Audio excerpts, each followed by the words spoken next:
നമ്മൾ ചിന്തിച്ചുകൊണ്ടിരിക്കുന്നത് സൃഷ്ടി ദൈവപുത്രന്മാരുടെ വെളിപ്പാടിനായി ആകാംക്ഷയോടെ കാത്തിരിക്കുന്നു. ഹല്ലേലൂയ. അവൻ ഒന്ന് പ്രാർത്ഥിക്കാമോ? നമ്മുടെ തലകളെ വണക്കാൻ ഇന്ന് നാം കേൾക്കാൻ പോകുന്ന ദൈവവചന സന്ദേശം നമ്മുടെ ജീവിതത്തിൽ ഏറെ അനുഗ്രഹമായി തീരുവാൻ, ഏറെ എല്ലാവർക്കും പ്രയോജനകരമായി തീരുവാൻ, ആരുടെയും ജീവിതത്തിൽ വന്ന പിശാച് അത് അടിച്ചുകൊണ്ട് പോകാതിരിക്കാൻ, അവൻ വിതയ്ക്കപ്പെട്ട വിത്ത് വഴിയരികിൽ ആയി പോകാതിരിക്കാൻ ഹല്ലേലൂയ. നന്ദിയോടെ ദൈവത്തെ സ്തുതിച്ചാട്ടെ. എല്ലാവരും ദൈവത്തെ സ്തുതിച്ചാട്ടെ. എല്ലാവരും ദൈവത്തെ സ്തുതിച്ചാട്ടെ. എല്ലാവരും ദൈവത്തെ സ്തുതിച്ചാട്ടെ. എല്ലാവരും ദൈവത്തെ സ്തുതിച്ചാട്ടെ. ഹല്ലേലൂയ. നമ്മുടെ ഇന്ന് മകൾക്കാലം ഈ വയലുകളിൽ വിതയ്ക്കപ്പെടുന്ന വിത്ത് ഒരിക്കലും വൃഥാവായി പോകാതിരിക്കാൻ, അത് പറവകൾ കൊത്തിക്കൊണ്ട് പോകാതിരിക്കാൻ, അത് വെയിലത്ത് വാടി പോകാതിരിക്കാൻ, അത് മുള്ളുകൾ തിരികെ കളയാതിരിക്കാൻ, അത് 30, 60, 100 മേനി ഈ വചനം ഫലം കൊടുക്കാൻ ദൈവത്തിന്റെ കരങ്ങളിൽ എല്ലാവരെയും ഏൽപ്പിച്ചു കൊടുത്താട്ടെ. എത്ര പേർക്ക് മകൾക്കാലം ഇങ്ങനെ പ്രാർത്ഥിക്കും, കർത്താവേ ഇന്ന് എന്റെ ഹൃദയത്തിനകത്ത് വിതയ്ക്കപ്പെടുന്ന വിത്ത് 100 മേനി കൊയ്യുവാൻ, 100 മേനി ഫലം കൊടുക്കാൻ, 100 മേനി ഫലം കൊടുക്കാൻ. ഓ, എല്ലാവരും പ്രാർത്ഥിച്ചാട്ടെ. 100 മേനി ഫലം കൊടുക്കുവാൻ എല്ലാവരും ഇങ്ങനെ പറയുന്ന വാചകങ്ങൾ പറഞ്ഞു പ്രാർത്ഥിച്ചാട്ടെ. കർത്താവേ 100 മേനി ഫലം കൊടുക്കുവാൻ, 100 മേനി ഫലം കൊടുക്കുവാൻ, ഓ 100 മേനി ഫലം കൊടുക്കുവാൻ. എന്റെ യേശു രാജാവേ എന്നും സ്തുതിക്കും ഞാൻ, എന്റെ ജീവൻ തന്നവനേ സ്തുതിക്കും ഞാൻ. എന്റെ യേശു രാജാവേ സ്തുതിക്കും ഞാൻ, എന്റെ ജീവൻ തന്നവനേ സ്തുതിക്കും ഞാൻ. എന്റെ യേശു രാജാവേ ആരാധിക്കും എന്നാളും ഞാൻ സമ്പൂർണ്ണ ഹൃദയമോടെ. സ്തുതി സ്തോത്രവും എല്ലാ പുകഴ്ചയും എന്നും നിനക്കു മാത്രം. ആരാധിക്കും എന്നാ ചേർന്ന് പാടിയാട്ടെ. സമ്പൂർണ്ണ ഹൃദയമോടെ സ്തുതി സ്തോത്രവും എല്ലാ പുകഴ്ചയും എന്നും നിനക്കു മാത്രം. എന്റെ യേശു രാജാവേ, എന്റെ യേശു രാജാവേ എന്നും സ്തുതിക്കും ഞാൻ, എന്റെ ജീവൻ തന്നവനേ സ്തുതിക്കും ഞാൻ. എന്റെ യേശു രാജാവേ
വെളിപ്പാടിനെ ആകാംക്ഷയോടെ കാത്തിരിക്കുന്ന മെസ്സേജിൽ ഒന്നാമത്തെ ആഴ്ച, അതായത് രണ്ടാഴ്ചക്ക് മുമ്പ്, രണ്ടാഴ്ചകൾക്ക് മുമ്പ് ഒന്നാമത്തെ നമ്മളെന്താ ചിന്തിച്ചത്? ആദാം എന്ന ദൈവസൃഷ്ടിയെ കുറിച്ചാണ് നമ്മൾ ചിന്തിപ്പാനിടയായിത്തീരുന്നത്. രണ്ടാമത്തെ ആഴ്ച നമ്മൾ പലരും ഇല്ലായിരുന്നു, എങ്കിലും ആ സന്ദേശത്തിന്റെ ഒഴുക്ക് നഷ്ടപ്പെടാതിരിക്കണത് ഞാൻ പ്രസംഗിപ്പാനിടയായിത്തീർന്നു. രണ്ട് ഭാഗങ്ങളാണ് നമ്മൾ ശ്രദ്ധിച്ചത്. ഒന്ന്, ദൈവത്തിന്റെ പുത്രൻ അധികാരമുള്ളവനാണ്. ഹല്ലേലൂയ, പ്രൈസ് ഗോഡ്, ആമേൻ. പഴയ നിയമത്തിലുള്ള ദൈവഭക്തന്മാരുടെ അനേക ദൈവഭക്തന്മാരെ ചൂണ്ടിക്കാണിച്ചുകൊണ്ട് ദൈവത്തിന്റെ അധികാരമുള്ളവരായി, ദൈവത്തിന്റെ അഭിഷേകമുള്ളവരായി, അഥവാ ദൈവപുത്രന്മാരുടെ ഒരു മാതൃകയായി നിന്നുകൊണ്ട് അവർ ലോകത്തിൽ ഒത്തിരി അത്ഭുതങ്ങൾ ചെയ്യുവാനിടയായിത്തീർന്നു. അവര് സമുദ്രത്തോട് കൽപ്പിച്ചു, സൂര്യനോടും ചന്ദ്രനോടും കൽപ്പിച്ചു, പ്രകൃതിയോട് കൽപ്പിക്കുവാൻ അവർക്ക് ധൈര്യമുണ്ടായി. ആകാശത്തോട് മഴ നൽകരുതെന്ന് കൽപ്പിച്ചു, അവൻ മഞ്ഞ് ഉണ്ടാകരുതെന്ന് കൽപ്പിച്ചു. ആകാശത്തിന്റെ കിളിവാതിലുകളെ അടപ്പാൻ തക്കവണ്ണം അവർക്ക് അതിനുള്ള ധൈര്യമുണ്ടായി.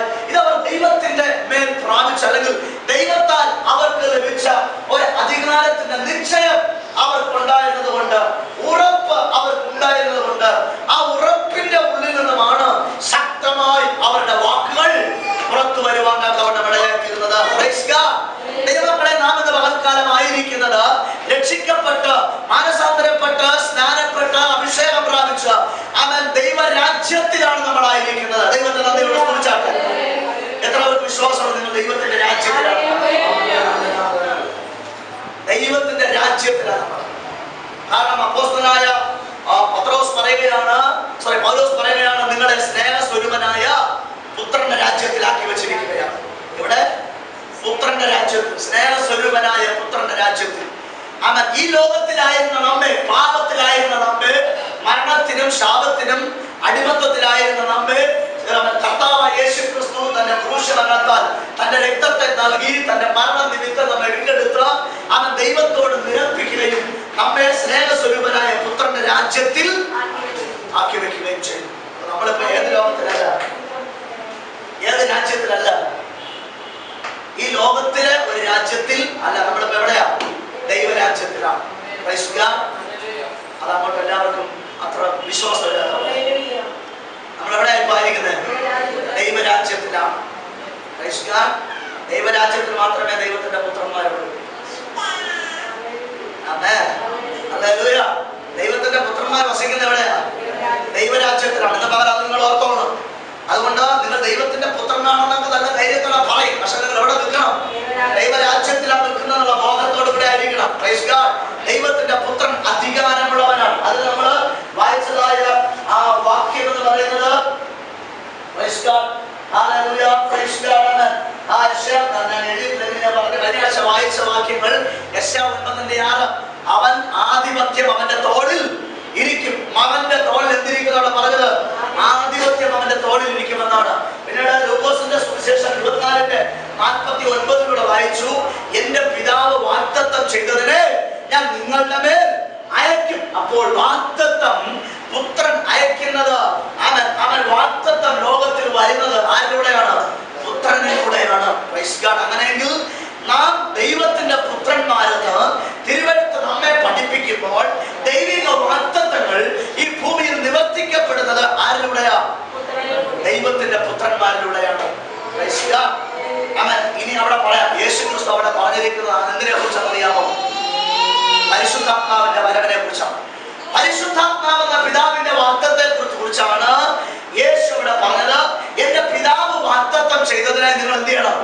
കാത്തിരിക്കണം. അതിനെ ഞാൻ നിങ്ങളുടെ മേൽ അയക്കും. ഞാൻ ചോദിക്കട്ടെ, ഇന്ന് പരിശുദ്ധാത്മാവിന്റെ അഭിഷേകം പ്രാപിക്കാത്ത ഒരു വ്യക്തിയിൽ പരിശുദ്ധാത്മാവ് ആരിലൂടെയാണ്?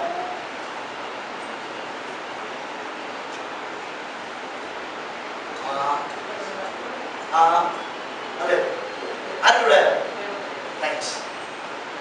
ഇവിടെ ഉള്ള ദൈവപുത്രന്മാരിലൂടെയാണ്. പരിശുദ്ധാത്മാഭിഷേകം പ്രാപിക്കാത്ത മറ്റൊരാൾക്ക് ദൈവത്തിന്റെ ആത്മാവ് എന്ത് ചെയ്യുന്നത്? പകരപ്പെടുന്നത്. കർത്താവിനെ സ്തുതിച്ചാട്ടെ. അത് എപ്പോഴും കൈവെപ്പിനാൽ തന്നെ ആകണമെന്നില്ല. ഒരു പ്രസംഗം കേൾക്കുമ്പോൾ, ദൈവവചനത്തിന്റെ ദൂത് കേൾക്കുമ്പോൾ വിശ്വാസം അവന്റെ ഹൃദയത്തിൽ ഉളവായിട്ട് ആ വിശ്വാസത്താൽ ദൈവത്തോട് അവൻ പ്രാർത്ഥിക്കുമ്പോൾ വിശ്വസിച്ചുകൊണ്ട് യാചിക്കുന്ന ഏവർക്കും പരിശുദ്ധാത്മാവിനെ എത്രയധികം നൽകുന്നു എന്ന് പറഞ്ഞ കർത്താവ് ആ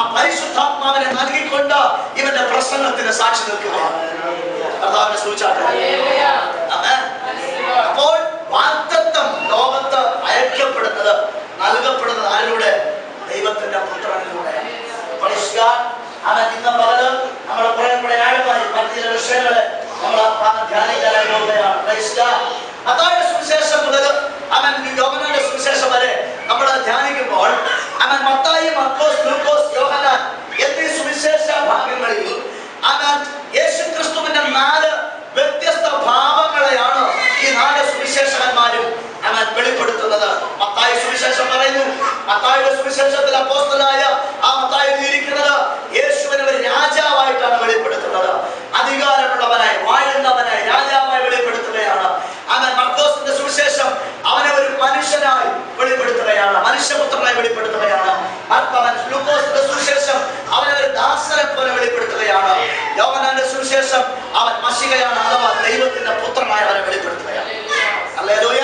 ഈ 4 പുസ്തകങ്ങളും 4 നിലയിലാണ് യേശുവിനെ വെളിപ്പെടുത്തുന്നത്. ഒന്ന് മത്തായി രാജാവായിട്ട്, മർക്കോസ് മനുഷ്യപുത്രനായി, ലൂക്കോസ് ദൈവത്തിന്റെ ദാസനായി, യോഹന്നാൻ ദൈവത്തിന്റെ പുത്രനായി. Praise God. നിങ്ങൾ ഒന്ന് പരിശോധിച്ചാൽ മത്തായി, മർക്കോസ്, ലൂക്കോസ് എന്നീ 3 സുവിശേഷ ഭാഗങ്ങളിൽ ദൈവപുത്രൻ എന്ന വാക്ക് വരുന്നവരെക്കാളും കൂടുതൽ യോഹന്നാന്റെ സുവിശേഷത്തിൽ എന്തുണ്ട്?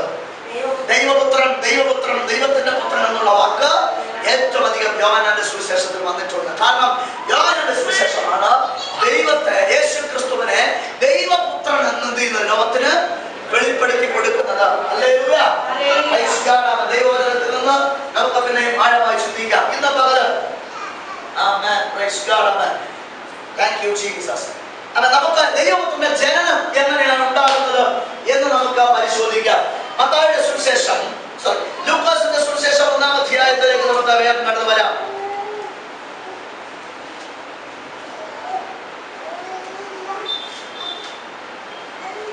ലൂക്കോസ് 1-ാം അധ്യായം 32 മുതലുള്ള വാക്യങ്ങൾ വായിച്ചാൽ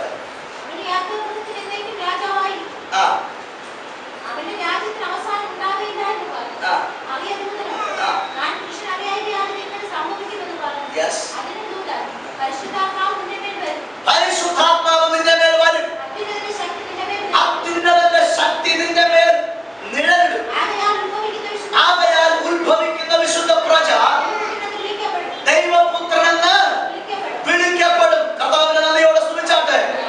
അവിടെ മറിയയോട് ദൈവത്തിന്റെ ദൂതൻ അവൻ യേശുക്രിസ്തുവിന്റെ ജനനത്തെ കുറിച്ച് ആലോചന പറയുകയാണ്. പരിശുദ്ധാത്മാവ് നിന്റെ മേൽ വരും. എല്ലാവരും പറയാം, പരിശുദ്ധാത്മാവ് വരും. ആരുടെ മേൽ വരും? നമ്മുടെ ഓരോരുത്തരുടെ മേൽ വരും. മറിയയുടെ ദൈവത്തിന്റെ ദൂതൻ പറയാം, പരിശുദ്ധാത്മാവ് നിന്റെ മേൽ വരും. കാരണം മറിയ ദൈവപുത്രനെ ജനിപ്പിക്കുവാനുള്ള, അല്ലെങ്കിൽ ദൈവപുത്രനെ ലോകത്തിന് പ്രസന്റ് ചെയ്യുവാനുള്ള ഒരു വെസലായിട്ട്, ഒരു പാത്രമായി ദൈവം തെരഞ്ഞെടുത്തിരിക്കുന്നത് ഇപ്പോൾ ആരെയാണ്? മറിയയാണ്. അപ്പോൾ ദൈവപുത്രനെ ലോകത്ത് വെളിപ്പെടുത്തുവാനുള്ള പാത്രമായി മറിയയെ കർത്താവ് തെരഞ്ഞെടുത്തത് കൊണ്ട് മറിയയിൽ ദൈവത്തിന്റെ പുത്രൻ ഉൽപാദിതമാകണമെങ്കിൽ, പ്രൊഡ്യൂസ് ആകണമെങ്കിൽ, അത് ജനിക്കണമെങ്കിൽ അവരുടെ ഉപാധി ദൈവത്തിന്റെ ദൂതൻ പറയുക, പരിശുദ്ധാത്മാവ് നിന്റെ മേൽ വരുമ്പോൾ, അത്യുന്നതനായ ദൈവത്തിന്റെ ശക്തി നിന്റെ മേൽ നിഴലിടുമ്പോൾ. കർത്താവിനെ സ്തുതിച്ചാട്ടെ. എപ്പോഴാണ് അവൻ ദൈവപുത്രൻ ജനിക്കുന്നത്? പരിശുദ്ധാത്മാവ് വരുമ്പോൾ, അത്യുന്നതന്റെ ശക്തി നിഴലിടുമ്പോൾ. പറഞ്ഞു, ഉത്ഭവിക്കുന്ന വിശുദ്ധ പ്രജ ദൈവപുത്രൻ എന്ന് വിളിക്കപ്പെടും. കർത്താവിനെ സ്തുതിച്ചാട്ടെ. ഇതിനകത്തൊരു ആത്മീയ മർമ്മം എത്ര വിശ്വാസത്തിൽ മനസ്സിലാകുന്നുണ്ട്? എത്ര പേർക്ക് മനസ്സിലായി? പരിശുദ്ധാത്മാവ് വരുമ്പോഴാണ് ആചരിക്കുന്നത്, ദൈവപുത്രൻ ജനിക്കുന്നത്. പരിശുദ്ധാത്മാവ് എന്റെ ഉള്ളിൽ വന്നപ്പോഴാണ് എന്റെ ഉള്ളിൽ ഒരു ദൈവപുത്രൻ ജനിച്ചത്. ഹല്ലേലൂയ. അപ്പോഴാണ് എനിക്ക് ക്രിസ്മസ് ഉണ്ടായത്. അല്ല, ഡിസംബർ 25-നല്ല എനിക്ക് ക്രിസ്മസ് ഉണ്ടായത്. ക്രിസ്തുവിന്റെ ജന്മം എന്നല്ല എല്ലാവരും പറയുന്നത്. അപ്പൊ ക്രിസ്തു ജനിക്കുന്നതല്ല. പറഞ്ഞേ, പരിശുദ്ധാത്മാവ് എന്റെ മേൽ വന്നപ്പോൾ, അത്യുന്നതന്റെ ശക്തി എന്റെ മേൽ നിഴലിട്ടപ്പോൾ എന്റെ ഉള്ളിൽ ദൈവപുത്രൻ ജനിച്ചു. എത്ര പേർക്ക് ഉറപ്പുണ്ടെങ്കിൽ പരിശുദ്ധാത്മാവ് വന്നപ്പോൾ, അത്യുന്നതന്റെ ശക്തി എന്റെ മേൽ നിഴലിട്ടപ്പോൾ, ആത്മാവ് പ്രാപിച്ചപ്പോൾ, അഭിഷേകം എന്റെ മേൽ നിറഞ്ഞപ്പോൾ ഒരു ദൈവപുത്രൻ എന്റെ അകത്ത് ജനിച്ചു. അപ്പോ യേശുക്രിസ്തുവിനെ ദൈവവും കർത്താവുമായിട്ട് ഏറ്റു പറഞ്ഞ് ദൈവവചനത്തെ നിങ്ങൾ പ്രാപിക്കുമ്പോൾ തന്നെ ആര് ജനിക്കുകയാണ്? അകത്ത് ആര് ജനിക്കുന്നു? ദൈവപുത്രൻ. അകത്തെ മനുഷ്യൻ ദൈവപുത്രനായി രൂപാന്തരം സംഭവിച്ചു. അകത്തെ ദൈവപുത്രൻ ജനിക്കുകയാണ്. അവിടെ പറയുന്നു അങ്ങനെ ഉത്ഭവിക്കുന്ന വിശുദ്ധ പ്രജ ആരെന്ന് വിളിക്കപ്പെടും? ഓ പ്രൈസ് ഗോഡ്, ഹല്ലേലൂയ. സന്തോഷമുണ്ടെങ്കിൽ ദൈവത്തെ സ്തുതിക്കുക മക്കളെ. Price God, hallelujah. ഇത് കുറെ ഭൗതിക അനുഗ്രഹങ്ങളെ കുറിച്ച് പ്രസംഗിച്ച് നിങ്ങൾക്ക് ലഭിക്കാൻ പോകുന്നത് പറയുന്നതിനേക്കാളും ആഴമേറിയ വിഷയമാണ്. കാരണം ഭൗതിക അനുഗ്രഹങ്ങളെല്ലാം വരുന്ന ദൈവപുത്രനിലൂടെയാണ്. ദൈവം നിനക്ക് തരും എന്ന് അവൻ മറ്റാരോ നമുക്ക് തരുമെന്ന ധ്വനി ഉയർത്തുന്നവരെക്കാളും അവനേക്കാൾ ആഴമേറിയ ശരിയായ സത്യം എന്ന് പറയുന്നത് നീ ദൈവപുത്രനായി മാറുമ്പോൾ മറ്റു ചിലർ പ്രാപിക്കാൻ പോലും നീ കാരണമായി ചെയ്യും. ഹല്ലേലൂയ. അപ്പോൾ ദൈവത്തിന്റെ ആത്മാവ്, പരിശുദ്ധാത്മാവ് ഒരുവന്റെ മേൽ വന്നു കഴിയുമ്പോൾ ഉത്ഭവിക്കുന്ന ഒരു വിശുദ്ധ പ്രജയുണ്ട്. അവനെയാണ് ആരെന്ന് വിളിക്കുന്നത്? ഹല്ലേലൂയ. അല്ലാതെ ആരെയല്ല ദൈവത്തിന് വിളിക്കുന്നത്? പഴയ ആളെ അല്ല. മനസ്സിലായോ? ഒരു പഴയ ആളുണ്ട്, അത് ചെയ്തിട്ടില്ല.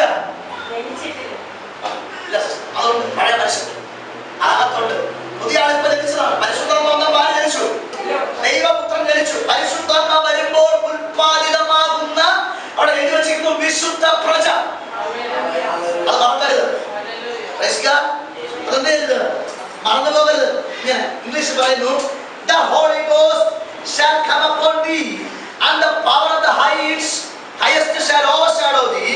Therefore also that holy thing which shall be born, holy thing which shall be born, ജനിക്കാൻ പോകുന്ന വിശുദ്ധമായതുകൊണ്ട് പ്രധാന സൂചിച്ചാട്ടെ. നമ്മൾ യേശുവിന്റെ അടുത്ത് വരുമ്പോ അവൻ ഞാനെന്ന് പകൽക്കാലം ഒരു കാര്യം ധൈര്യമായി പറയുവാൻ ആഗ്രഹിക്കുന്നത്, യേശു നിങ്ങൾക്ക് ജോലി തരും, യേശു നിങ്ങൾക്ക് ശരീരസൗഖ്യം തരും, യേശു നിങ്ങളെ പനി മാറ്റും, യേശു നിങ്ങളെ തലവേദന മാറ്റും, യേശു നിങ്ങളെ മരണം നീക്കും, യേശു നിങ്ങളുടെ വീട്ടിലെ പ്രശ്നം മാറ്റും. അത് പറയാനല്ല യേശുവിനെ ഞാൻ ആരാധിക്കുന്നത്. അത് മാറ്റുന്നവരാണ്. എന്റെ യേശു അതൊക്കെ മാറ്റും. പക്ഷേ അതൊക്കെ നിസ്സാരമായ കാര്യമാണ്. ഹല്ലേലൂയ. പക്ഷേ ഒരു കാര്യം കർത്താവ് ആഗ്രഹിക്കുന്നത് നീ അതൊക്കെ മാറ്റുന്നു. സന്തോഷം ഒന്ന് ദൈവത്തെ ശക്തിയോടെ സ്തുതിച്ചാണ്. നിങ്ങൾക്ക് സന്തോഷം ഉണ്ടായാലും എനിക്ക് പ്രസംഗിക്കാൻ സന്തോഷം ഉണ്ടാവും. ആ സന്തോഷത്തിൽ നിന്നുള്ള പുതിയ പുതിയ ആത്മീയ മർമ്മങ്ങൾ അകത്തുനിന്ന് പുറത്തു വരാൻ ഉണ്ടായിരിക്കുന്നത്. നിങ്ങളൊന്ന് എന്നെ ഒന്ന് പുസ്തകത്തിൽ ഇട്ടുകൊണ്ടിരിക്കണം. നിങ്ങൾ എന്നെ ഒന്ന് ഇങ്ങനെ കത്തിച്ചുകൊണ്ടിരുന്നാലേ ഞാൻ കത്തുള്ളൂ. അതെ, ആ കത്തണം കിട്ടുകയാണ്. സ്തോത്രം. അന്നേരിയാകുന്ന വിറവൊക്കെ പറക്കി അകത്ത് തീ മൂട്ടിക്കൊണ്ടേയിരിക്കണം. നിങ്ങൾ കർത്താവിനെ സ്തുതിച്ചുകൊണ്ടിരിക്കണം. ദൈവത്തെ ആരാധിച്ചുകൊണ്ടിരിക്കണം. അന്യഭാഷകൾ ദൈവത്തെ സ്തുതിക്കണം. പ്രസംഗം തടുക്കുന്ന അന്യഭാഷയല്ല, പ്രസംഗം തടുക്കാത്ത അന്യഭാഷ പറഞ്ഞ് എന്ത് ചെയ്യണം? കർത്താവിനെ സ്തുതിച്ചുകൊണ്ടേയിരിക്കണം. അപ്പൊ ദൈവത്തിന്റെ ആത്മാവ് ദൂതുകളെ ആഴമായി നൽകിക്കൊണ്ടേയിരിക്കും. ഇവിടെ പറയുന്നു therefore also that holy thing, ആ വിശുദ്ധ പ്രജ, ആ വിശുദ്ധ പ്രജയാണ് ദൈവത്തിന്റെ പുത്രൻ എന്ന് വിളിക്കപ്പെടുന്നത്. ഞാൻ ചോദിക്കട്ടെ, പരിശുദ്ധാത്മാവിന്റെ അഭിഷേകത്തിന്റെ പേര് വന്നപ്പോൾ, പരിശുദ്ധാത്മാവിന്റെ അഗ്നിന്റെ പേര് വന്നപ്പോൾ ഒരു വിശുദ്ധ പ്രജ ഉളവായോ? ഉളവായോ? ഉറപ്പുള്ള ദൈവത്തെ സ്തുതിച്ചാട്ടെ. ആ വിശുദ്ധ പ്രജയാണ് ദൈവപുത്രൻ. ഹല്ലേലൂയ. അവനെ സ്തുതിച്ചാട്ടെ. ദൈവത്തിന്റെ അഭിഷേകം വന്നപ്പോൾ, പരിശുദ്ധാത്മാവ് വന്നപ്പോൾ ഉണ്ടായ വിശുദ്ധ പ്രജ ദൈവത്തിന്റെ പുത്രൻ. ഈ ദൈവപുത്രന്റെ വെളിപ്പാടിന് വേണ്ടിയാണ് ആര് കാത്തിരിക്കുന്നത്? ഈ ദൈവപുത്രൻ, ഇങ്ങനെയുള്ള ദൈവപുത്രന്റെ ഹോളി തിങ്, വിശുദ്ധ പ്രജ. ഈ വിശുദ്ധ പ്രജയായ ദൈവപുത്രന്റെ വെളിപ്പാടിന് വേണ്ടിയാണ് നിങ്ങളുടെ വീട് കാത്തിരിക്കുന്നത്. ഈ വിശുദ്ധ പ്രജയായ ദൈവത്തിന്റെ പുത്രന്റെ വെളിപ്പാടിന് വേണ്ടിയാണ് നിങ്ങളുടെ ഓഫീസ് കാത്തിരിക്കുന്നത്. ഈ വിശുദ്ധ പ്രജയായ ദൈവപുത്രന്റെ വെളിപ്പാടിന് വേണ്ടിയിട്ട് നിങ്ങളുടെ പത്രം കാത്തിരിക്കുന്നത്. ഈ ദൈവപുത്രന്റെ വെളിപ്പാടിന് വേണ്ടിയിട്ട് നിന്റെ ജില്ല നിന്നെ കാത്തിരിക്കുന്നത്, നിന്റെ സംസ്ഥാനം കാത്തിരിക്കുന്നത്, നിന്റെ ദേശം കാത്തിരിക്കുന്നത്, നിന്റെ രാജ്യം കാത്തിരിക്കുന്നത്. ഇങ്ങനെ ഒരു വിശുദ്ധ പ്രജയായ ദൈവപുത്രന്റെ വെളിപ്പാടിനായിട്ട്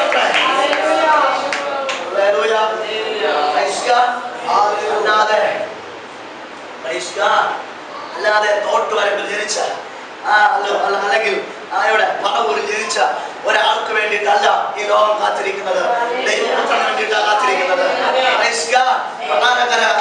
പത്തനംതിട്ടയിൽ ജനിച്ച ഒരാൾക്ക് വേണ്ടിയിട്ടല്ല കാത്തിരിക്കുന്നത്. ബോംബെ ഇംഗ്ലീഷ് മീഡിയം പഠിച്ച ഒരാളെ ദൈവത്തിന് വേണ്ട, ദൈവത്തിന്റെ പുത്രനെയാണ് ആവശ്യം. കൊണ്ടുടങ്ങാൻ ആരെ?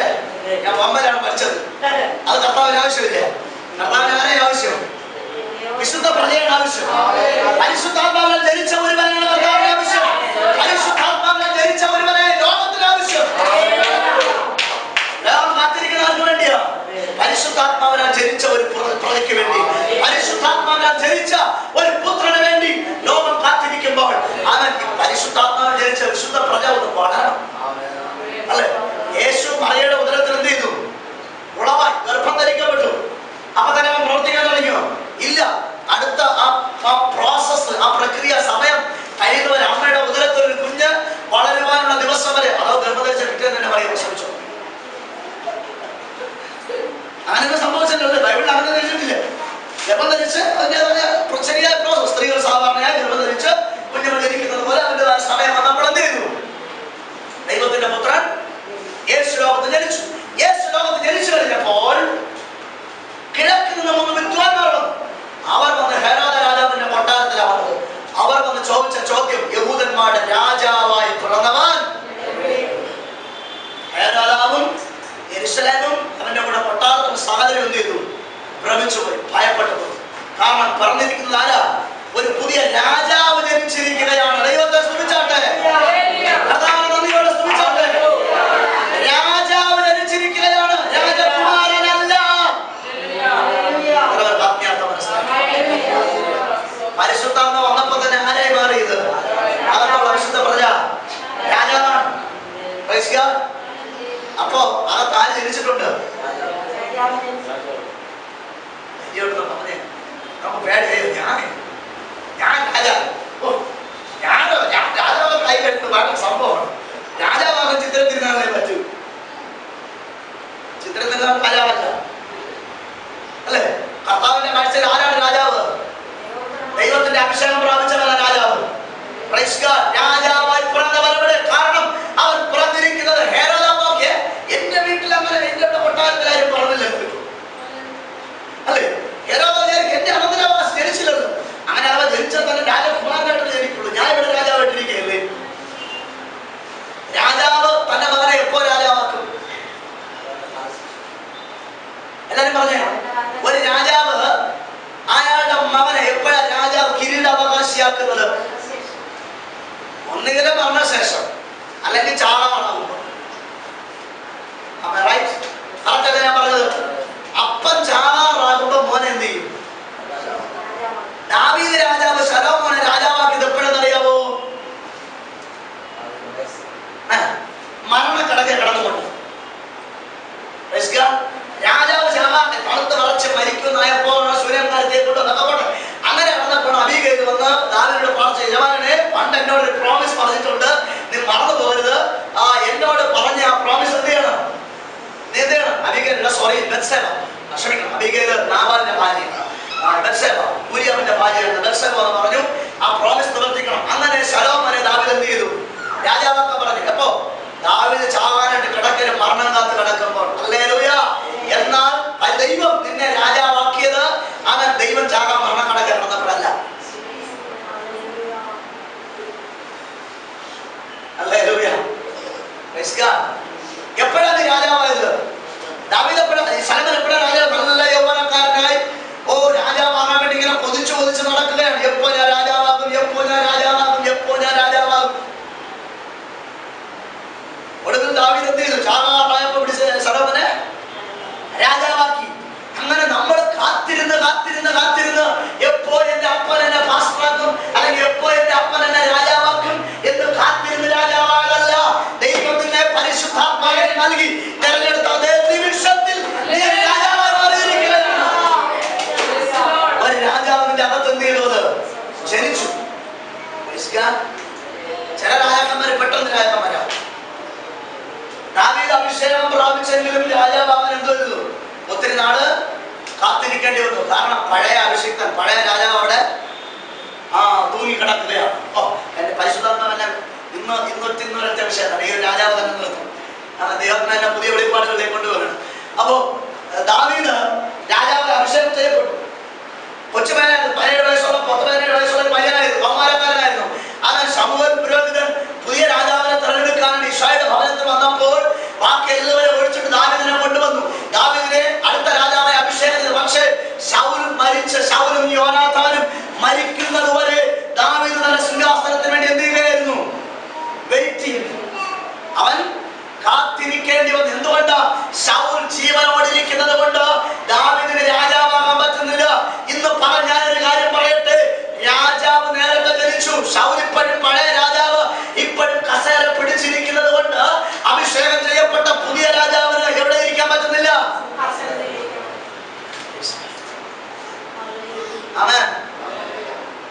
ഇത് എനിക്കറിയാം, എനിക്ക് നല്ല ഉറപ്പുണ്ട്. ഈ മെസ്സേജ് എല്ലാവരുടെയും തലയിൽ കയറത്തില്ല, എല്ലാവരുടെയും ഹൃദയത്തിനകത്ത് നിന്ദിയത്തില്ല, ചിലപ്പോ കേരളത്തിലായിരിക്കും. പക്ഷെ എങ്കിലും ഞാൻ ആഗ്രഹിക്കുന്നു ഇവിടെ ഇരിക്കുന്ന ആന്റിമാർ എല്ലാവരും ഈ മെസ്സേജ് ശരിക്കും അവൻ ഗ്രാസ്പ് ചെയ്തെങ്കിൽ, ശരിക്കും സ്വീകരിക്കുമെങ്കിൽ, ശരിക്കും അവിടെ ഹൃദയത്തിനകത്തേക്ക് പരിശുദ്ധാത്മാവിൻ നാളുകൾ അവനെ സഹായിപ്പാൻ ഞാൻ ദൈവത്തോട് പ്രാർത്ഥിക്കുകയാണ്. ഈ ദൂതുകൾ ശരിയായ നിലയിൽ അവിടെ ഹൃദയത്തിനകത്തേക്ക് ഇറങ്ങി ചെല്ലുവാൻ, ആത്മീക മനുഷ്യൻ ജീവൻ പ്രാപിക്കുവാൻ, അതിനകത്തിരിക്കുന്ന രാജാവ് യഥാർത്ഥത്തിൽ സിംഹാസനത്തിനാകുവാൻ, അധികാരസ്ഥനാകുവാൻ തക്കവണ്ണം ഇടയായി തീർന്നെങ്കിലെന്ന് ഞാൻ ദൈവത്തോട് പ്രാർത്ഥിക്കുകയാണ്. ദൈവം അതിന്റെ ബലക്കാലം ചെയ്തെടുക്കുകയാണ്. അഭിഷേകം പ്രാപിക്കപ്പെട്ടു. നീ പരിശുദ്ധാത്മാവിന്റെ അഭിഷേകം പ്രാപിച്ചപ്പോൾ നീ രാജാവായി ജനിച്ചു കഴിഞ്ഞു. പക്ഷേ നിന്റെ അധികാരത്തെ നിനക്ക് ഉപയോഗിക്കാൻ കഴിയാത്തതിന്റെ കാരണം നിനക്ക് മുമ്പ് ഈ കസലിൽ ഇരുന്ന വേറൊരാള് അവിടെ കടിച്ചു തൂങ്ങി കിടപ്പുണ്ട്. അതിനെയാണ് പഴയ മനുഷ്യൻ എന്ന് പറയുന്നത്. അതിനെയാണ് പൗലോസ് പറഞ്ഞത് ജഡം എന്ന് പറഞ്ഞത്. അതിനെയാണ് പാപത്തിന്റെ പ്രമാണം എന്ന് പറയുന്നത്. അതാണ് ഇപ്പോൾ അധികാരപ്പെടുത്തിക്കൊണ്ടിരിക്കുക. ആ പഴയ മനുഷ്യനെ ഇപ്പോൾ അധികാരം നടത്തുകയാ. പഴയ ശൗല് ഇപ്പോൾ അധികാരം നടത്തുകയാ. ഈ ശൗല് ഒന്ന് മരിക്കാതെ ആര് പുറത്തു വരത്തില്ല? ദാവീദ് പുറത്തു വരത്തില്ല. സൂചിച്ചാട്ടെ, ശൗല് മരിക്കാതെ ആർക്ക് രാജാവാകാൻ പറ്റത്തില്ല? ദാവീദിന് രാജാവാകാൻ പറ്റില്ല. പകല് ആരെ കൊല്ലണം? ശൗലിനെ കൊല്ലണം. അതെ, ശൗല് മാത്രമല്ല, ശൗലിന്റെ മോൻ യോനാഥാനും ഉണ്ട്. രണ്ടുപേരും കൂടെ ഒരേ പിടി. നിനക്ക് സിംഹാസനം എന്ത് ചെയ്യത്തില്ല? തരത്തില്ല, തരത്തില്ല, തരത്തില്ല, തരത്തില്ല. യോനാഥാൻ ശൗലിന്റെ അകത്തുള്ള താല്പര്യം താൻ മരിച്ചു കഴിയുമ്പോൾ യോനാഥാനെ രാജാവാക്കണം. അതിനൊക്കെ പറയുകയും ചെയ്തു. എടാ, ദാവീദിനെ ഞാൻ കൊല്ലാൻ അന്വേഷിക്കുന്നത് വെറുതെ ഇല്ല. അവൻ ജീവനോടെ ഇരിക്കുന്ന നിനക്ക് ചെയ്യാൻ പറ്റത്തില്ല, രാജാവാകാൻ പറ്റത്തില്ല. പക്ഷെ യോനാഥാന് വേറൊരു വെളിപ്പാട് കിട്ടി. യോനാഥാൻ ദാവീദിനോട് പറഞ്ഞു, ദാവീദേ, നീ തന്നെ നീ എന്റെ അപ്പൻ മരിച്ചു, എന്റെ അപ്പന്റെ കാലം കഴിയുമ്പോൾ നീ രാജാവ്, നിന്റെ കർത്താവ് രാജാവ് എതിരിക്കുന്നു, തെരഞ്ഞെടുത്തിരിക്കുകയാണ്. അതുകൊണ്ട് യോനാഥാന് എതിരെ ശരിക്കുള്ള വെളിപ്പാട് കിട്ടി. യോനാഥാൻ അല്ല അടുത്ത രാജാവ്, ദാവീദ് അടുത്ത രാജാവ്. ശൗലിനും ആ വെളിപ്പാട് കിട്ടി. പക്ഷെ ശൗൽ ആ വെളിപ്പാടിന് എന്ത് ചെയ്യാൻ തയ്യാറായില്ല. ദൈവത്തിന്റെ വെളിപ്പാടിനെ അനുസരിക്കാൻ തയ്യാറായില്ല. അവന് സ്വന്തമായിട്ട് വേറൊരു വെളിപ്പാടുണ്ടായിരുന്നു. ആര്? യോനാഥാൻ രാജാവാകുന്ന വെളിപ്പാട്. ദൈവത്തെ സ്തുതിച്ചാട്ടെ. അതുകൊണ്ട് മകന് നീ പിറന്നപ്പോൾ തന്നെ ആരായി പിറന്നു? അവൻ ഒരു രാജാവായി പിറന്നു. വെച്ചാൽ ദൈവത്തിന്റെ പുത്രനായി പിറന്നു. നിന്റെ അകത്ത് ജനിക്കുന്ന വിശുദ്ധ പ്രജ, ഉളവാകുന്ന വിശുദ്ധ പ്രജ ദൈവത്തിന്റെ പുത്രനിൽ നിന്ന് വിളിക്കപ്പെടും. ഹല്ലേലൂയ. അതാണ് സ്തുതിച്ചാട്ടെ. Praise God. Hallelujah, hallelujah, hallelujah. ഓ, നമുക്ക് വേദഭാഗം പുതിയവന്റെ ലേഖനം 3-ാം അധ്യായം 1-ാം വാക്യം. യോഹന്നാൻ 3:1.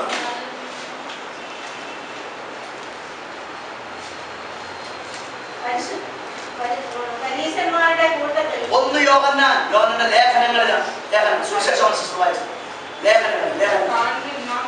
അതെ, കാൺമീൻ നാം ദൈവമക്കൾ എന്ന് വിളിക്കപ്പെടുവാൻ പിതാവ് നമുക്ക് എത്ര വലിയ സ്നേഹം. അവനെ പറയുന്നത് പിള്ളകൾ എന്ന് അழைക്കപ്പെടുമ്പടി, ദേവരുടെ പിള്ളകൾ എന്ന് അழைക്കപ്പെടുമ്പടി. എന്നാൽ ഇംഗ്ലീഷിൽ പറയുന്നത് we should be called as the sons of God. Hallelujah. മനസ്സിലായോ? KJV ഇംഗ്ലീഷ് ബൈബിളിൽ തന്നെ പറയുന്നത് അവൻ, ഞാൻ ആ വാക്യം നിന്ന് വായിച്ചു കേൾപ്പിക്കാം. അപ്പൊ പറയപ്പെടുന്നത് നിങ്ങൾക്ക് അത് ബോധ്യമാകുവാൻ ഇടയാക്കിയും. Praise God. Behold, what manner of love the Father hath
കാത്തിരിക്കുകയാണ്.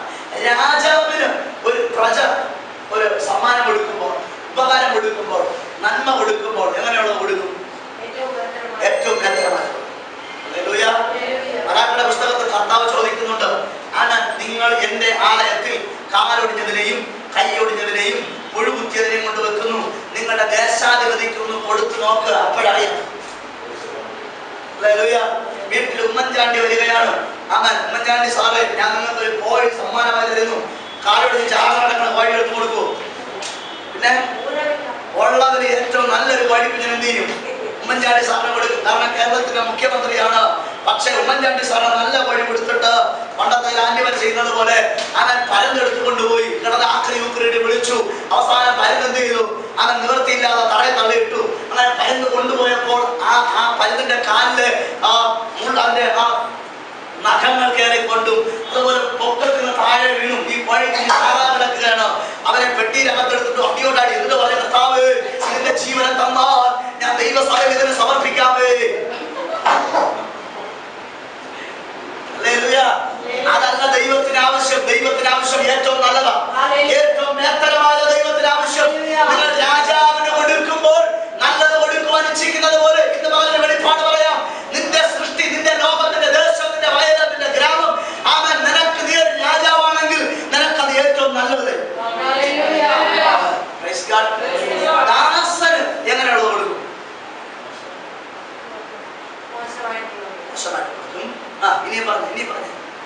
ഇനിയുണ്ട് ദാസന് വേലക്കാർക്ക് കൊടുക്കുന്നത്. എന്താ കാര്യം? വേലക്കാർ കൊടുക്കുന്നത് പഴയ തുണി അല്ലെ? പഴയ തുണി വേലക്കാർ കൊടുക്കും. വീട്ടുകാരെ തിന്നിട്ട് മിച്ചമുള്ള ഇന്ന് സംഭവിക്കുന്ന കാര്യം അതല്ലേ? പണ്ടും അങ്ങനെ തന്നെ, അതിന് മാറ്റമൊന്നുമില്ല. വീട്ടുകാരെല്ലാം തിന്നിട്ട് ആരും തിന്നാൻ പറ്റുള്ളൂ? ദാസന് തിന്നാൻ പറ്റത്തുള്ളൂ. വേലക്കാർ കൊടുക്കുന്നത് യജമാനന്റെ പത്തായപ്പുരയിൽ ചേർത്ത് വെച്ചിട്ട് മിച്ചമെല്ലാം പൊടിയുണ്ടെങ്കിൽ ആർക്ക് കൊടുക്കും? വേലക്കാരന് കൊടുക്കും. നീ വേലക്കാരനല്ല, നീ ദൈവത്തിന്റെ പൈതലാണ്. ദൈവത്തിന് നന്ദിയോട് ഒരു സന്തോഷം വരാത്തതുപോലെ ഒരു സന്തോഷം ദൈവത്തെ സ്തുതിച്ചാട്ടെ. നിങ്ങൾ ദൈവരാജ്യത്തിൽ ദൈവത്തിന്റെ പുത്രന്മാരാണ്. ആരാണ് ദൈവത്തിന്റെ പുത്രൻ? പരിശുദ്ധാത്മാവിനാൽ ജനിച്ച വിശുദ്ധ പ്രജയാണ് ദൈവത്തിന്റെ പുത്രൻ. നാം ദൈവത്തിന്റെ മക്കളെന്ന് വിളിക്കപ്പെടുവാൻ ദൈവം നമുക്ക് വലിയ സ്നേഹത്തെ തന്നിരിക്കുകയാണ്. ദൈവം നിങ്ങൾക്ക് വലിയ സ്നേഹമാണ് തന്നത്. ഒരു ചെറിയ സ്നേഹത്തെ അല്ല. നിന്റെ ഭർത്താവ് നിനക്ക് തന്ന സ്നേഹമല്ല, നിന്റെ ഭാര്യ നിനക്ക് തന്ന സ്നേഹത്തെ പോലെയല്ല, നിന്റെ മക്കൾ നിന്നെ സ്നേഹിക്കുന്നത് പോലെയല്ല, നിന്റെ അപ്പനും അമ്മയും നിന്നെ സ്നേഹിക്കുന്നത് പോലെയല്ല. ദൈവം നിന്നെ സ്നേഹിക്കുന്നത് ദൈവ മക്കളെ തീരുവാനാണ്. അപ്പൊ ഈ ജനനം നടക്കുന്നത് പരിശുദ്ധാത്മാവിനാലാണ്. പരിശുദ്ധാത്മാവ് ഉണ്ടെങ്കിൽ ആര് ജനിക്കത്തുള്ളൂ? ദൈവത്തിന്റെ പുത്രൻ ജനിക്കത്തുള്ളൂ. അപ്പൊ ദൈവപുത്രൻ ജനിച്ചു കഴിഞ്ഞാൽ ഇവനെ വളരണം. ദൈവപുത്രൻ എന്ത് ചെയ്യണം? വളരണ്ടേ? ദൈവപുത്രൻ ജനിച്ചതുപോലെ ഇരുന്നാൽ മതിയോ? ദൈവപുത്രൻ വളരണം. നമ്മുടെ കുഞ്ഞുങ്ങൾ ജനിച്ചെങ്കിൽ അവരെന്ത് ചെയ്യണം? വളരണം. കഴിഞ്ഞ ദിവസം ഞങ്ങളുടെ വീട്ടിൽ ആരാധന നടന്നു. അപ്പൊ നമ്മുടെ സഭയിലെ പെരുമ്പൂർ സഭയിലെ ഒത്തിരി വിശ്വാസങ്ങളുണ്ടായിരുന്നു. അപ്പൊ അവിടെ ജാക്സണിൽ കഴിഞ്ഞ് ഇപ്രാവശ്യം വന്നപ്പോ പത്രത്തിൽ വെയിറ്റ് നോക്കുന്ന ഒരു സാധനം, തൂക്കം നോക്കുന്ന. അപ്പൊ അത് വെച്ച് എല്ലാവരും തൂക്കം നോക്കുകയാണ്. നമ്മുടെ കുഞ്ഞുങ്ങളും ആ വന്ന വിശ്വാസികളുടെ ചില മക്കളെല്ലാം തൂക്കം നോക്കി. തൂക്കം നോക്കിയോ 4 വയസ്സുള്ള ഒരു പയ്യൻ, ആ പാടം 10 കിലോ 11 കിലോ ഉള്ളു. എത്ര വയസ്സാണ്? 4 വയസ്സുള്ള ആ പയ്യൻ, ആസാം എന്ന പയ്യന് 11 കിലോ ഉള്ളു. അപ്പൊ അത് കഴിഞ്ഞപ്പോ ജനിപ്പതികളെല്ലാം ചെറിയ ജനികൾ നോക്കിക്കൊണ്ടിരിക്കുക. അത് അവരൊക്കെ തൂക്കം നോക്കിയില്ലേ? അപ്പൊ പുള്ളിക്കാരി ഇങ്ങനെ നോക്കി. അപ്പൊ അവർക്കും 11 കിലോ. അപ്പൊ അവിടെ ആസാമിന്റെ അപ്പുറമായിട്ട് ഭയങ്കര അവർ പറയുകയാണ്, ഒന്നും കഴിക്കത്തില്ല, ആഹാരം ഒന്നും കഴിക്കത്തില്ല, ആ സമയത്തിന് ആഹാരം കഴിക്കത്തില്ല, ഒന്നും നന്നായിട്ട് കഴിക്കത്തില്ല, എന്തെങ്കിലും തൊട്ട് നോക്കിയിട്ട് ഓടിക്കളായി. അതുകൊണ്ടാണ് തൂക്കം വെക്കാത്തത്. മക്കള് അവന് വേണ്ട സമയത്ത് വേണ്ട തൂക്കം വന്നില്ലെങ്കിൽ ആർക്ക് വേദന ഉണ്ടാവും? അപ്പനും അമ്മയ്ക്കും ഭയങ്കര വേദന. പിന്നെ ഞാൻ കൊടുക്കണോ, ബൂസ്റ്റ് കൊടുക്കണോ, സർലാക്ക് കൊടുക്കണോ, പിന്നെ ഡീപ് പ്രോട്ടീൻ കൊടുക്കണോ, അന്വേഷണം. പിന്നെ എപ്പോഴാണ് ഇപ്പൊ ഡയറ്റീഷ്യനോ ഹെൽത്ത് ന്യൂട്രീഷൻ പീഡിയാട്രീഷ്യൻ പോയിട്ട് ആരും കൂടെ വന്നിട്ടുണ്ട്, ന്യൂട്രീഷൻ കൂടെ വന്നിട്ടുണ്ട്. അപ്പൊ നമുക്ക് തികയുന്നില്ല. ഓ പ്രൈസ് ഗോഡ്. കാര്യങ്ങൾ അങ്ങോട്ട് നമ്മൾ ബുദ്ധി വളരുന്നോറും നമുക്ക് ഡോക്ടർമാരുടെ ആവശ്യം കൂടിക്കൊണ്ടിരിക്കുകയാണ്. പണ്ട് എല്ലാം കൂടെ ഒരു MBBS മതിയായിരുന്നു. ഇന്ന് MBBS പോലെ പറഞ്ഞ സ്പെഷ്യലിസ്റ്റുകൾ പറഞ്ഞു വന്നു. ഗൈനക്കോളജിസ്റ്റ് പ്രത്യേകം വേണം, പീഡിയാട്രീഷ്യൻ പ്രത്യേകം വേണം, പിന്നെ കാർഡിയോളജിസ്റ്റ് പറഞ്ഞു പെട്ടെന്ന് പറഞ്ഞിരിക്കുന്നത്. ന്യൂറോളജിസ്റ്റ് വേണം, നെഫ്രോളജിസ്റ്റ് വേണം, യൂറോളജിസ്റ്റ് വേണം. ഇങ്ങനെ എല്ലാ ഓളജിസ്റ്റും കൂടെ എന്ത് ചെയ്യണം മനുഷ്യനെ? അപ്പൊ ഇനിയും ഒത്തിരി കാര്യങ്ങൾ ഇനിയും എന്ത് ചെയ്യും? ഇപ്പൊ ന്യൂട്രീഷൻ വെച്ചിരിക്കുകയാണ് എന്ന് വെച്ചാൽ കുഞ്ഞുങ്ങളുടെ ആഹാരം എന്ത് കൊടുക്കണം, എന്ത് കൊടുത്താലോ വളരും എന്ന് അറിയാൻ വേണ്ടി. പക്ഷെ ഇന്ന് നമ്മൾ പരിശോധിക്കണം എന്ത് ആഹാരം കൊടുത്താൽ ഇവർ ശക്തി പ്രാപിക്കും. പക്ഷെ പണ്ട് നമ്മുടെ അപ്പന്മാരെ അന്വേഷിച്ചിരുന്നത് എന്ത് കൊടുക്കുമ്പോൾ വയറുണ്ടാക്കി അതെ, എന്തെങ്കിലും കൊടുത്ത് ഇവൻ വിശപ്പെന്ന് ആക്കിയിരുന്നെങ്കിൽ എനിക്ക് തൃപ്തിയായാലും നല്ല മരിച്ചിനിയോ വല്ല പഴിഞ്ഞോ എന്തെങ്കിലും കൊടുത്ത് വിശപ്പടക്കാൻ വേണ്ടി പരിശ്രമം. കാരണം വിശന്ന് കഴിഞ്ഞാൽ അവരെ സ്വസ്ഥമായിരുന്നു. അമ്മമാരെ മുറുക്കി കൊടുത്തും അപ്പന്മാരെ കഴിക്കാതിരുന്ന് കൊടുക്കുകയാണ്, മക്കളെ കൊടുക്കുകയാണ്. ഇന്ന് പിന്നെ പിള്ളേർക്ക് എന്ത് വേണ്ട, ചോരം കറിയൊന്നും വേണ്ട. ഇപ്പൊ അവർക്ക് ഇപ്പിയും പപ്പിയും. കാരണം നമ്മൾ പിന്നെ കൊടുക്കുകയാണ് എന്തിനു വേണ്ടി? അങ്ങനെയെങ്കിൽ അവരൊന്ന് വളരട്ടെ. ഇതൊക്കെ എന്തിനു വേണ്ടിയാ ചെയ്യുന്നത്? മക്കൾ വളരാൻ വേണ്ടി. കർത്താവിനെ സ്തുതിച്ചാട്ടെ. ഞാൻ പറയുന്നു, അവൻ ദൈവപുത്രൻ ജനിച്ചാൽ മാത്രം പോരാ, ദൈവത്തിന്റെ പുത്രൻ എന്ത് ചെയ്യണം? വളരണം. അവനൊരു വളർച്ച ആവശ്യമാണ്. അതാ പോലെ അകത്തെ മനുഷ്യരെ സംബന്ധിച്ച് ശക്തിയോടെ ബലപ്പെടണം. ഓരോ ദിവസവും അവൻ എന്ത് ചെയ്യണം? ശക്തിപ്പെടണം. 10 വയസ്സുണ്ടെങ്കിൽ 10 വയസ്സുകാരന് ആവശ്യമായ തൂക്കം ഇത്രയുണ്ട്. ആ തൂക്കമില്ലെങ്കിൽ നമ്മൾ പറയും ഇവന് പോഷണം, വൈറ്റമിൻസ് അവന്റെ ശരീരത്തിൽ കുറവാണ്, ഇവന് വളർച്ച കുറവാണ്, ഇവന് ബുദ്ധി കുറവാണ്, ഇവന് കാഴ്ച കുറവാണ്. പോഷകങ്ങൾ, ശരീരത്തിന് ആവശ്യമായ മിനറൽസ്, വൈറ്റമിൻസ് കുറയുന്തോറും അവന്റെ ശരീരത്തിലെ പല ഭാഗങ്ങൾക്ക് എന്ത് സംഭവിക്കും? കുറവ് സംഭവിക്കും. കാഴ്ചയ്ക്ക് കുറവുണ്ടാകും, കേൾവിക്ക് കുറവുണ്ടാകും, അവൻ ആ ശക്തിക്ക് കുറവുണ്ടാകും, അസ്ഥികളുടെ വളർച്ചയ്ക്ക് കുറവുണ്ടാകും. എന്താ കാര്യം? വൈറ്റമിൻസിന്റെ കുറവ്. അവന് കിട്ടേണ്ട വൈറ്റമിൻസ് തക്ക സമയത്ത് എന്ത് ചെയ്തില്ല? കിട്ടിയില്ല. അതുപോലെ തന്നെ നിന്റെ അകത്ത് ജനിച്ച ദൈവപുത്രൻ ജനിച്ച അതേ അവസ്ഥയിൽ ഇപ്പോഴും ഇരിക്കുന്നുവെങ്കിൽ അവന്റെ അർത്ഥം ആ ദൈവപുത്രൻ ഇതുവരെ ചാപ്പാട് കിട്ടിയിട്ടില്ലെന്നാണ്.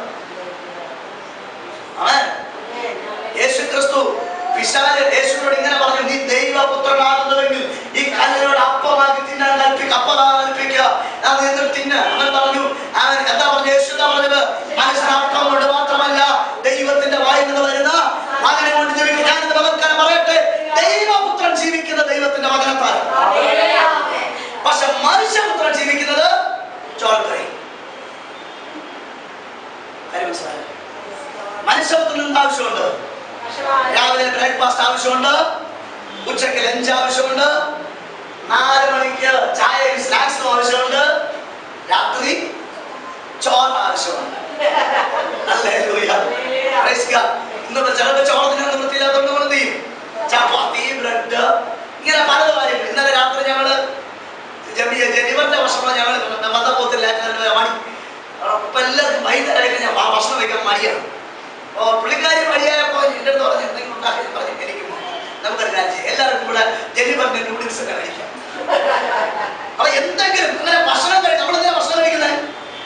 ശരീരം ശക്തിയോടെ നിൽക്കാം. എഴുന്നേറ്റ് നിൽക്കണമെങ്കിൽ, എഴുന്നേറ്റ് മടങ്ങണമെങ്കിൽ, ആ എന്തെങ്കിലും ചെയ്യണമെങ്കിൽ ഇവന്റെ ശരീരത്തിന് ആരോഗ്യം വേണം. ഈ ആരോഗ്യം വരണമെങ്കിൽ ഭക്ഷണം ആവശ്യമാണ്, മിനറൽസ് ആവശ്യമാണ്, വെള്ളം ആവശ്യമാണ്. പ്രിയ ദൈവമക്കളെ, പരിശുദ്ധാത്മാവിനെ പ്രാപിച്ചപ്പോൾ നിന്റെ അകത്തൊരാൾ ജനിച്ചില്ലേ, ആ ഇപ്പൊ ചാകാറായി കിടക്കുക. കാരണം എന്താ? അങ്ങേർക്ക് കൊടുക്കേണ്ട ചാപ്പാടൊന്നും ഇവർ എന്ത് ചെയ്തിട്ടില്ല, കൊടുത്തിട്ടില്ല. കിട്ടുന്ന സമയം മുഴുവനും ആർക്ക് ചാപ്പാട് കൊടുക്കുകയാണ്? പുറമേ ഉള്ള മനുഷ്യപുത്രന് ആഹാരം ഇഷ്ടം പോലെ കൊടുക്കുകയാണ്. ഇവനൊന്നും കുറയാൻ വിടുന്നുമില്ല. മനുഷ്യപുത്രന്റെ ആഹാരം ഒരു നേരം പറഞ്ഞവർക്ക് എന്താണ്? വെപ്രാളം. അയ്യോ എന്റെ ദൈവമേ, എന്ത് ചെയ്യും? ഏത് ഹോട്ടലിൽ പോട്ട് എന്ത് ആഹാരം ഉണ്ടാകട്ടെ? ഞാൻ നോക്കട്ടെ, ഇന്ന് മനുഷ്യൻ എത്ര ആഹാരം കഴിച്ചാലും തൃപ്തിയില്ല. പിന്നെയും പിന്നെയും അടുത്ത സമയത്തിന് വേണ്ടി കൊതിയോടെ കാത്തിരിക്കണം. അല്ലേ? ശരിയല്ലേ? ശരിയല്ലേ ആന്റി? ആന്റി രാവിലെ നമ്മൾ ഇഡ്ഡലി സാമ്പാർ വേറെ നിറ തിന്നാലും ഉടനെ നമ്മൾ എന്ത് ചെയ്യും? അടുത്ത് ഉച്ചക്കുള്ളവന്റെ തത്രപ്പാടിലാണ്.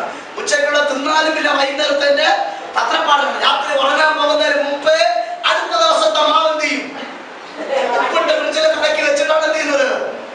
ഉറങ്ങാൻ പോകാതെ എപ്പോഴും അടുത്ത നേരത്തെ ഭക്ഷണം. ഞാൻ ചോദിക്കട്ടെ, നിന്റെ ശരീരത്തിന് അടുത്ത നേരത്തെ ഭക്ഷണത്തിന് വേണ്ടി നീ പ്രിപ്പയർ ഇത്രയും ഭാരപ്പെട്ട് ചെയ്യുമെങ്കിൽ നിന്റെ അകത്തെ മനുഷ്യന് വേണ്ടി എത്ര ഭാരത്തോടെ നീ ഭക്ഷണം തയ്യാറാക്കുന്നു?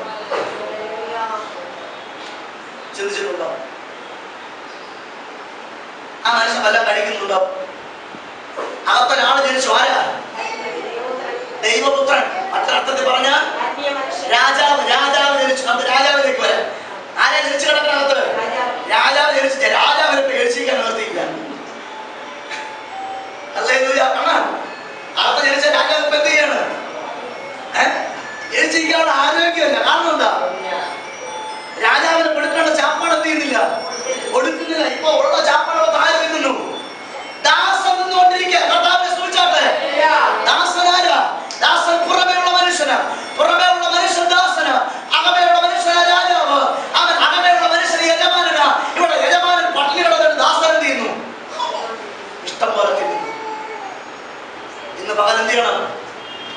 ഇന്ന് പോലെ നമുക്കൊരു മാറ്റം വരുത്തണം. ആർക്കും ചാപ്പാട് കൊടുക്കണം? യജമാനന് ബലപ്പെടുക, അകത്തുള്ള രാജാവിന് ബലപ്പെടുക, ആഹാരം കൊടുക്കണം. കർത്താവ് പറഞ്ഞു ദൈവത്തിന്റെ പുത്രൻ ജീവിക്കുന്ന എങ്ങനെ? എങ്ങനെ? അവൻ അപ്പം കൊണ്ട് മാത്രമല്ല, എങ്ങനെ ജീവിക്കും? ദൈവത്തിന്റെ വായിൽ നിന്ന് വരുന്ന ആരുടെ വായിൽ നിന്ന്? ദൈവത്തിന്റെ വായിൽ നിന്ന് വരുന്ന ഓരോ വചനങ്ങളെ കൊണ്ടും ദൈവത്തിന്റെ പുത്രൻ ജീവിക്കും.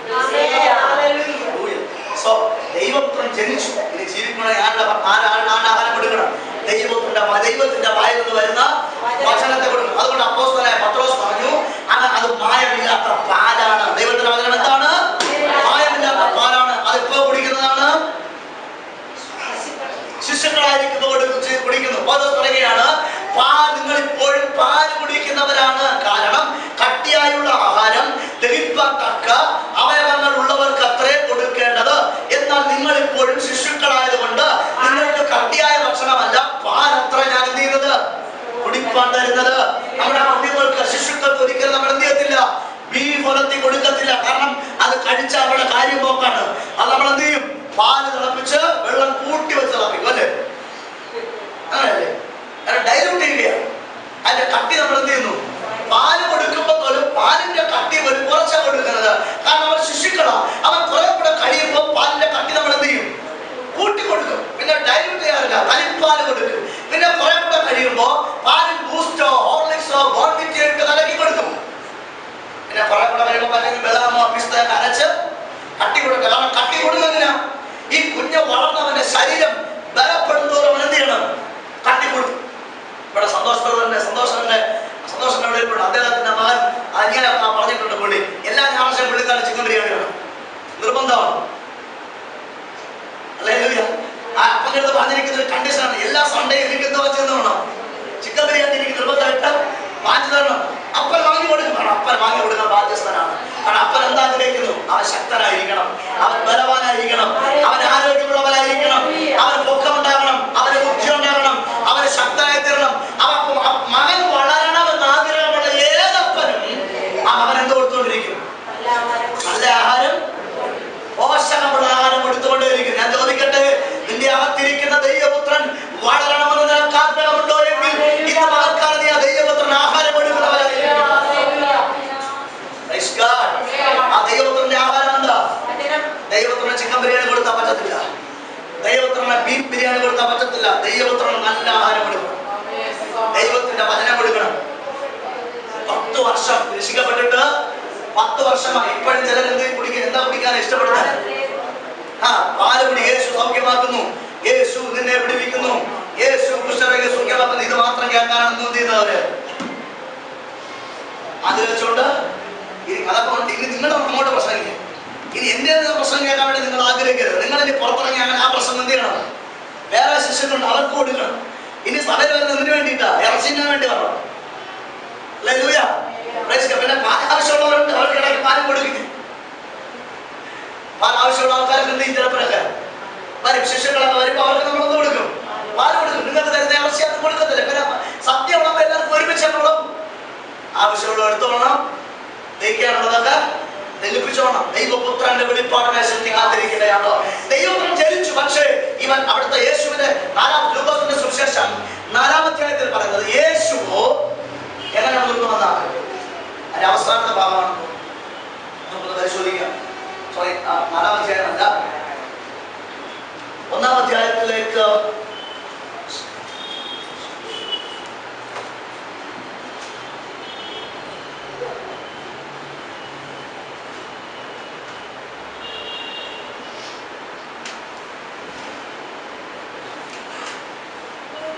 ലൂക്കോസിന്റെ സുവിശേഷം 1-ാം അധ്യായം അതിന്റെ 80-ാം വാക്യം. പൈതൽ വളർന്നു, ആത്മാവിൽ ബലപ്പെട്ടു. പൈതൽ വളർന്നു, ആത്മാവിൽ ബലപ്പെട്ടു. പൈതൽ വളർന്നു, ആത്മാവിൽ ബലപ്പെട്ടു. ഉത്ഭവിക്കുന്ന വിശുദ്ധ പ്രജ ദൈവപുത്രൻ എന്ന് വിളിക്കപ്പെടും. ആ ദൈവപുത്രൻ ഇപ്പോൾ എന്ത് ചെയ്യുകയാണ്? വളരുകയാണ്. വളരുന്തോറും അവൻ എന്ത് ചെയ്യുന്നു? ആത്മാവിൽ ബലപ്പെടുന്നു. ദൈവങ്ങളെ, നിങ്ങൾ എത്രത്തോളം ആത്മാവിൽ ബലപ്പെട്ടിട്ടുണ്ടോ? ബലപ്പെട്ടിട്ടുണ്ടോ? അടുത്തിരിക്കുന്ന ആളിനോട് ചോദിച്ചേ, ബലപ്പെട്ടോ എന്ന്. ഒന്ന് കൈയോട് ചോദിച്ചേ, ആത്മാവിൽ ബലപ്പെട്ടിട്ടുണ്ടോ? ചോദിച്ചു, അങ്ങോട്ട് ചോദിച്ചു, അങ്ങോട്ട് ചോദിച്ചു, ആത്മാവിൽ ബലപ്പെട്ടോ? അതാ ഇപ്പോഴും പഴയ പോലെ ക്ഷീണിച്ചല്ലേ ഇരിക്കുന്നത്. നമ്മൾ ആരായി തീരണം? ബലവാന്മാരായി മാറണം. ആത്മാവിൽ ബലപ്പെടണം, ആത്മാവിൽ ബലപ്പെടണം. അകത്തെ മനുഷ്യനെ സംബന്ധിച്ച് ശക്തിയോടെ ബലപ്പെടണം. അപ്പോൾ ദൈവപുത്രൻ ജനിക്കുന്ന പരിശുദ്ധാത്മാവിനാൽ അവൻ ജനിക്കുന്നു. അവൻ പറയുന്നു, അവൻ വളർന്ന് അധികാരമുള്ളവനായി മാറുകയാണ്. Hallelujah, praise God. അവൻ ഈ ദൈവപുത്രന്റെ മറ്റൊരു പ്രത്യേകത എന്ന് പറയുന്നത്, ഈ ദൈവപുത്രന്റെ ശബ്ദം, വാക്കുകൾ അവൻ ശക്തിയുള്ളതാണ്. ദൈവപുത്രൻ ശക്തനാണ്, ദൈവപുത്രന്റെ വാക്കുകളും ശക്തിയുള്ളതാണ്. എന്തിനു വേണ്ടി ശക്തി?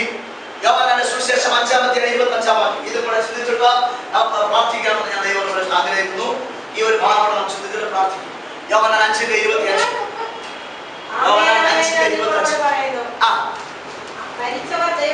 മരിച്ചവർ ദൈവപുത്രന്റെ ശബ്ദം കേൾക്കുകയും കേൾക്കുന്നവർ ജീവിക്കുകയും ചെയ്യുന്ന നാഴിക വരുന്നു, ഇപ്പോൾ വന്നുമിരിക്കുന്നു. ദൈവപുത്രന്റെ മറ്റൊരു പ്രത്യേകത എന്ന് പറഞ്ഞാൽ, അവന്റെ വാക്ക് കേട്ടാൽ ആരും തന്നെ നിൽക്കും. മരിച്ചവര് കേൾക്കുന്നവർ ആരുമാവട്ടെ, മരിച്ചവരെ ജീവനുള്ളവരാവട്ടെ, കേൾക്കുന്നവർ ജീവനോടെ എഴുന്നേൽക്കും. കർത്താവിനെ സ്തുതിച്ചാട്ടെ, ദൈവത്തെ ശക്തിയോടെ സ്തുതിച്ചാട്ടെ.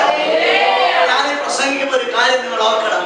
ഈ പ്രസംഗിക്കുന്ന പോയിന്റ് നിങ്ങളുടെ വീട്ടിൽ നടക്കുന്നതായിട്ട് കണ്ടുപിടുന്ന ദൈവം. മനസ്സിലായോ? ഞാൻ പ്രസംഗിക്കുമ്പോൾ തന്നെ മരിച്ചവർ ഉയർത്തെഴുന്നേൽക്കുന്നത് പറഞ്ഞാൽ, മരിച്ച ജനം ഉയർത്തെഴുന്നേൽക്കുന്നത് ദർശനത്തിൽ, ആത്മാവിന്റെ വിശ്വാസം കണ്ടുകൊണ്ട് കർത്താവേ അങ്ങനെ സംഭവിച്ചവനായി സ്തോത്രം എന്ന് പറയണം. ആമേൻ എന്ന വാക്കിന്റെ അർത്ഥം എന്താ? അതെ, അങ്ങനെ തന്നെ. യെസ്, ദാറ്റ് ഈസ്, അങ്ങനെയാണ്. അതുകൊണ്ട് അമേരി കാര്യം മനസ്സിലായില്ലെങ്കിൽ ആമേൻ പറഞ്ഞോളൂ കേട്ടോ. അങ്ങനെ തന്നെ, അങ്ങനെ പറഞ്ഞാൽ നമ്മുടെ ജീവിതത്തിൽ അങ്ങനെ സംഭവിക്കും. അപ്പൊ മരിച്ചവർ, ദൈവത്തിന്റെ ശബ്ദം മരിച്ചവർ കേൾക്കുകയും കേൾക്കുന്നവർ ജീവിച്ചെഴുന്നേൽക്കുകയും ചെയ്യുന്ന നാഴിക വരുന്നു, ഇപ്പോൾ വന്നുമിരിക്കുന്നു. അപ്പൊ മരിച്ചവർക്ക് പോലും കേൾപ്പാൻ കഴിയുന്ന ഒരു ശബ്ദം ഉണ്ടെങ്കിൽ, വാക്കുണ്ടെങ്കിൽ, ആരുടെ ശബ്ദം മാത്രമേ ഉള്ളൂ? ദൈവത്തിന്റെ പുത്രന്റെ ശബ്ദം മാത്രമേ ഉള്ളൂ. ബാക്കി എല്ലാവരും, ജീവിച്ചിരിക്കുന്നവർ മാത്രം അവന്റെ ശബ്ദം കേൾക്കത്തുള്ളൂ. പക്ഷേ ദൈവപുത്രൻ സംസാരിച്ചാൽ മരിച്ചവരും അവന്റെ ശബ്ദം. യോഹന്നാന്റെ സുവിശേഷം 11-ാം അധ്യായത്തിൽ എന്താ സംഭവിച്ചതെന്ന് അറിയാമോ? മരിച്ച് 4 ദിവസം കഴിഞ്ഞ ലാസർ, കല്ലറയ്ക്കകത്ത് വെച്ചിട്ട് 4 ദിവസമായ ലാസർ അവന്റെ കല്ലറയുടെ മുമ്പിൽ പോയിക്കൊണ്ട് യേശു പറയുകയാണ്, ലാസറേ പുറത്തു വാ. യേശുവിന്റെ ഉറപ്പ് നോക്കിയോണേ, യേശുവിന്റെ ധൈര്യം നോക്കണമേ. ആ കല്ലറയ്ക്കകത്ത്, കാരണം ലാസറിനെ അടക്കിയത് ഒരു കോമൺ കല്ലറയ്ക്കകത്താണ്. ലാസറിനെ അടക്കിയത് പ്രൈവറ്റ് കല്ലറയ്ക്കകത്തല്ല. കാരണം ലാസർ ദരിദ്രനാണ്. മനസ്സിലായ കാര്യം? മനസ്സിലായ ലാസർ അന്നത്തെ സമ്പന്നർക്ക് എന്തുണ്ട്? പ്രൈവറ്റ് കല്ലറകളുണ്ട്. കാരണം അതുകൊണ്ടാണ് യേശുവിനെ അടക്കാൻ സമ്പന്നനായ യോസഫ് എന്ന മനുഷ്യൻ തന്റെ സ്വന്തം കല്ലറയിലാണ് ആരെ അടക്കിയത്? യേശുവിനെ അടക്കിയത്. യേശുവിനെ അടക്കിയ കല്ലറയ്ക്കകത്ത് വേറെ ആരുമില്ലായിരുന്നു. എന്നാൽ ലാസറിനെ അടക്കിയ കല്ലറയ്ക്കകത്ത് മുൻപേ പലരെയും എന്ത് ചെയ്തിട്ടുണ്ട്? അടക്കിയിട്ടുണ്ട്. അതുകൊണ്ടാണ് അവിടെ പോയിട്ട് ലാസറെ പുറത്തു വരാൻ പറഞ്ഞത്. അല്ലാതെ പുറത്തു വരിക എന്ന് പറഞ്ഞിരുന്നെങ്കിൽ നേരത്തെ അടക്കിയവന്മാര് പലരും എന്ത് ചെയ്തായിരുന്നു? അങ്ങനെ വരാതിരിക്കാൻ വേണ്ടിയിട്ടാണ് യേശു എന്ന് പറഞ്ഞത്, ലാസറേ പുറത്തു വാ എന്ന് പറഞ്ഞത്. പർട്ടിക്കുലർ ആയിട്ട് ലാസറിനെ മാത്രം വിളിച്ചത്. കാരണം വിളിക്കുന്ന യേശുവിന് അറിയാം എന്തെങ്കിലും പറഞ്ഞാൽ അത് എന്ത് ചെയ്യും? ഇന്ന് പക്ഷെ പല വിശ്വാസികൾക്കൊന്നും അറിയത്തില്ല. അവരുമായി തോന്നിയ വല്ലതും എന്ത് ചെയ്യും? ഞാൻ കഴിഞ്ഞ മുമ്പ് ഈ 7 ദിവസം കാക്കാമൂടി ദിവസം നടക്കുമ്പോൾ ഒരു ദിവസം വീട്ടിൽ ആരാധനയ്ക്കായിട്ട് കൊണ്ടുപോയി ഒരു ഭവന പ്രാർത്ഥന. 3 ആന്റിമാരുടെ 3 പേരുടെയും ഭർത്താക്കന്മാരെ രക്ഷിക്കപ്പെട്ടിരുന്നു. 3 ആന്റിമാര് അവിടെ വീടിന്റെ അവസ്ഥ കൊണ്ട് ഞാൻ കരഞ്ഞു പോയി. അതിനകത്ത് ആരാധനയ്ക്ക് ഇരിക്കുമ്പോൾ തന്നെ ഞാൻ കരഞ്ഞുകൊണ്ടായിരിക്കുന്നു. അത്ര ദയനീയമായ അവസ്ഥ. 10-25 ഞങ്ങളെ ജനിക്കുന്നതിന് മുമ്പേ വിശ്വാസത്തിൽ വന്നവരാണ്. ഇന്നും അവർ രക്ഷപ്പെട്ടിട്ടില്ല. ഭയങ്കര പ്രശ്നങ്ങളാണ്, ഭയങ്കര പൈശാചിക പോരാട്ടങ്ങൾ. എല്ലാ ആഴ്ചയിലും അതിനകത്തൊരു രോഗിയുണ്ടാകും. അങ്ങനെ പ്രശ്നങ്ങൾ, ദാരിദ്ര്യങ്ങൾ, ആകപ്പാടെ വലഞ്ഞ അവസ്ഥ. ഞാൻ വിചാരിച്ചു കർത്താവ് ഇവിടെ എന്ത് പ്രസംഗിക്കാൻ? പ്രാർത്ഥന കർത്താവ് ഇങ്ങനെ ഒരു വാക്ക് പറഞ്ഞു. യേശു പറഞ്ഞ ശിഷ്യ, നിങ്ങൾ പറയുന്ന വാക്കുകൾ, നിങ്ങളുടെ വാക്ക് കേൾക്കുന്നവൻ എന്റെ വാക്ക് കേൾക്കുന്നു. ഞാൻ പറഞ്ഞ ഇവിടെ പ്രസംഗിച്ചത് എന്ത് ചെയ്യും?